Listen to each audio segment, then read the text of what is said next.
Hello friends, आज इस video में हम मार्जिनल रिलीफ ऑन सरचार्ज को स्टडी करेंगे।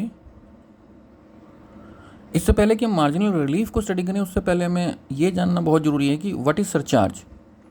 तो फ्रेंड्स, सरचार्ज एक एडिशनल चार्ज है जो उन पर्सनस पर लगाया जाता है जिनकी इनकम हायर साइड पर होती है। नॉर्मली इंडिविजुअल्स के केसेस में ये 50 लाख से ऊपर की जिनकी इनकम होती है उन्हीं पे ही सरचार्ज लगाए जाते हैं, वहीं से सरचार्ज स्टार्ट होता है। और अदर असेसीज़ के ऊपर भी सरचार्ज लगाया जाता है, जैसे कॉरपोरेट्स हैं, पार्टनरशिप फर्म्स हैं, एलएलपीज़, तो इन सब पे भी सरचार्ज लगभग सभी असेसीज़ पर लगाया जाता है। इसको और अच्छे तरीके से समझने के लिए हम एग्जाम्पल को भी कंसीडर कर सकते हैं, जो कि हमने एक डोमेस्टिक कंपनी का एग्जाम्पल लिया है यहाँ पर। मान लीजिए उसकी इनकम है 2 करोड़ और टैक्स रेट 30% और सरचार्ज 7%।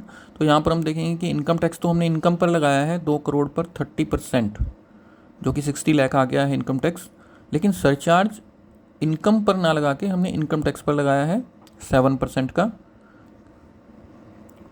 तो सरचार्ज, जैसा कि ऊपर पैराग्राफ में हमने एक्सप्लेन किया है कि सरचार्ज इनकम टैक्स पर लगाया जाता है।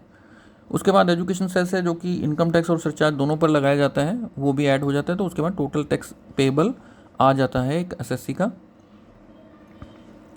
इसके बाद, इससे पहले कि हम और मार्जिनल रिलीफ के बारे में समझें, उससे पहले हम किसी एक पर्टिकुलर असेसी के टैक्स स्लैब रेट के बारे में जानेंगे और कैसे सरचार्ज होते हैं वो हम जान लेते हैं। जैसे एक डोमेस्टिक कंपनी का एग्जांपल लेते हैं, तो उन पे जो ये टैक्स रेट्स हैं, डिफरेंट डिफरेंट कैटेगरीज़ की कंपनीज होती हैं, तो उनके ऊपर ये टैक्स रेट होते हैं। और सरचार्ज 7% से शुरू हो जाता है अगर 1 करोड़ से अबव की इनकम होती है डोमेस्टिक कंपनी की।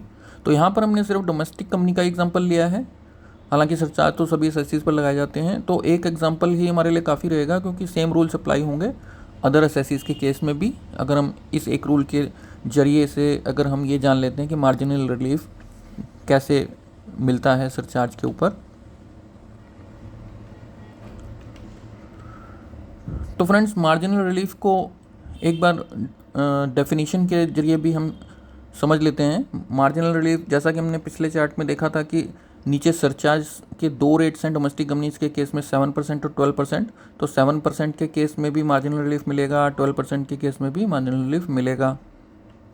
तो 7% के केस में मार्जिनल रिलीफ कैसे मिलेगा कि total amount payable as income tax and surcharge shall not exceed total amount payable as income tax on total income of ₹1 crore by more than the amount of income tax that exceeds ₹1 crore. ऐसे ही 12% के case में भी ये इस same rule apply होगा। तो marginal relief को और अच्छे तरीके से समझने के लिए, क्योंकि थ्योरेटिकली उतना क्लियरली कई बार हमें समझ में नहीं आता है, तो हम इस मार्जिनल रिलीफ को हम प्रैक्टिकल के एक एग्जांपल के तरीके से भी समझेंगे। तो यहाँ पर भी अगेन हमने एक डोमेस्टिक कंपनी का ही एग्जांपल लिया है। इसमें हमने उसकी जो इनकम है वो 1 करोड़ 2 लाख रुपए रखी है और उसकी कैटेगरी 30% वाली एज्यूम करी है कंपनी की। तो कंपनी के ऊपर जो टैक्स लगेगा, क्योंकि हमने एज्यूम 30% वाला कैटेगरी किया, तो कंपनी की जो इनकम है 1 करोड़ 2 लाख रुपए, उसके ऊपर 30% का टैक्स रेट लग गया। तो इनकम टैक्स ये आ गया है उसका 30,60,000। उसके ऊपर सरचार्ज, जैसा कि आपने पहले भी समझा था कि सरचार्ज टैक्स के ऊपर लगेगा, तो 7% ऑन 30,60,000 2,14,200 आ गया वो भी। और टोटल टैक्स ड्यू हो गया 32,74,200। यहाँ पर अभी हम एजुकेशन सेस को यहाँ पर नहीं लेंगे, क्योंकि मार्जिनल रिलीफ को समझने के लिए एजुकेशन सेस की ज़रूरत नहीं होती है। तो टोटल टैक्स ड्यू यहाँ पर आ गया है 32,74,200। अब हम इसके बाद ये एज्यूम करेंगे कि उसकी इनकम, जो कंपनी की इनकम, मान लीजिए 1 करोड़ ही होती, 1 करोड़ 2 लाख ना होती, क्योंकि 1 करोड़ से सिर्फ 2 लाख ही ऊपर है, और उसकी इनकम सिर्फ 1 करोड़ ही होती, तो सिंपली टैक्स 30 लाख आ जाता और सरचार्ज नहीं आता। क्योंकि अप टू 1 करोड़ अगर इनकम है तो सरचार्ज तो है ही नहीं, जैसा कि पिछले चार्ट में हमने यहाँ पर देखा था कि नीचे आप देखेंगे 7% का जो सरचार्ज है वो तभी एप्लीकेबल है जब 1 करोड़ से ऊपर की टर्नओवर हो, 1 करोड़ से ऊपर की इनकम हो। तो इस एग्जांपल में हमने इसीलिए यहाँ पर सरचार्ज 1 करोड़ तक की अगर इनकम है तो नहीं लगेगा, वो लिया है। अब इस एसएससी की, इस कंपनी की इनकम सिर्फ 2 लाख रुपए ही ऊपर है 1 करोड़ से, सिर्फ 2 लाख रुपए ऊपर है। लेकिन अगर वो उस 1,02,00,000 के ऊपर टैक्स कंप्यूट करता है तो उसका टोटल टैक्स 32,74,000 आ जाता है, जबकि वो अगर उसकी इनकम थोड़ी देर के लिए मानते 1 करोड़ ही होती, 2 लाख रुपये ऊपर होती ही नहीं, तो उसका टैक्स ओनली 30 लैक्स ही होता। तो हमें यहाँ ये पता चल रहा है कि 2 लाख की इनकम को बढ़ाने से एडिशनल टैक्स जो उसको देना पड़ रहा है वो तो 2,74,200, बल्कि उसको 74,000 एक्स्ट्रा देना पड़ रहा है। उतनी तो इनकम भी नहीं बढ़ी उसकी। तो जितने से इनकम बढ़ी 1 करोड़ से ऊपर के लिए, जितने से इनकम बढ़ी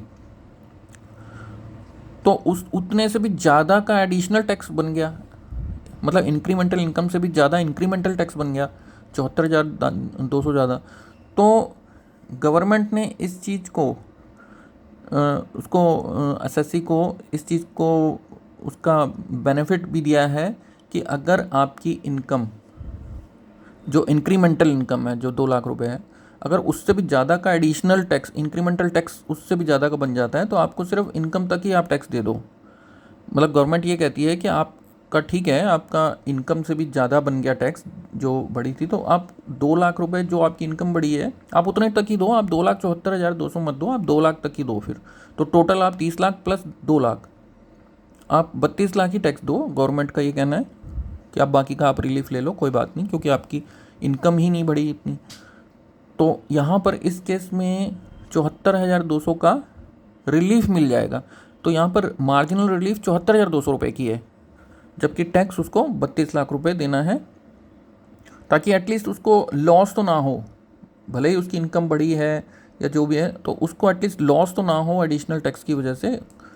तो इससे हमें ये पता अब चलता है कि मार्जिनल रिलीफ सरचार्ज के ऊपर कैसे मिलती है। हाँ, लेकिन उसको एजुकेशन सेस एक्स्ट्रा अलग से देना ही पड़ेगा, जो भी फाइनल फिर लाइबिलिटी यहाँ पर 32 लाख प्लस एजुकेशन सेस भी उसको देना पड़ेगा। तो इसके अलावा कुछ और भी चीज़ें हैं जो हमें ध्यान में रखनी चाहिए। Marginal relief on surcharge is available to almost all categories of assessees, ये लगभग सभी को मिलता है। हमने यहाँ पे सिर्फ एक ही एग्जांपल लिया है, क्योंकि एक ही एग्जांपल से बाकी भी सब केसेस में तो सेम ही रूल अप्लाई होंगे, तो वो किसी भी असेसी के केस में सेम एग्जांपल के जरिए हम समझ सकते हैं। वैसे भी हमने इस एग्जांपल में ओनली 7% वाला केस लिया है। हमने जो 12% वाला केस, हमने जो नीचे 12% अबव 10 करोड़ वाली है वो वाला नहीं लिया है, क्योंकि उसमें भी सेम रूल अप्लाई होंगे। तो हमने एक ही एग्जांपल ले लिया है जो कि सब जगह अप्लाई हो जाएगा। अगर उसकी इनकम 10 करोड़ से ऊपर वाले केसेस में है तो वहाँ पर भी सेम तरीके से ही कैलकुलेट की जाएगी मार्जिनल रिलीफ। तो एक एग्जांपल ही काफ़ी है उस चीज़ को समझने के लिए। हमने तो ये वीडियो इसलिए बनाया है कि हमें एक ये समझ में आ जाए कि मार्जिनल रिलीफ कैसे मिलता है। इसके अलावा it is a provision in the income tax act that ensures fairness when taxpayers income crosses certain threshold, it helps to reduce the excessive tax burden on the SSC. तो हमने जैसे कि समझ लिया है कि एसएससी के ऊपर अनड्यू एडवांटेज, अनड्यू जो उसको जो भरना पड़ रहा था एक्स्ट्रा टैक्स, तो उसका उसमें हेल्प मिल जाती है, उसको रिलीफ मिल जाता है, वो नहीं देना होता है एक्स्ट्रा टैक्स। जैसा कि आप यहाँ भी देख सकते हैं कि 74,200 का जो एक्स्ट्रा टैक्स इनकम से भी जो बढ़ी है उससे भी ज़्यादा जो हो गया था, वो अब उसको नहीं देना पड़ रहा है। तो friends, that's the end of this video. I hope कि आपको मार्जिनल रिलीफ के बारे में काफ़ी जानकारी मिली होगी।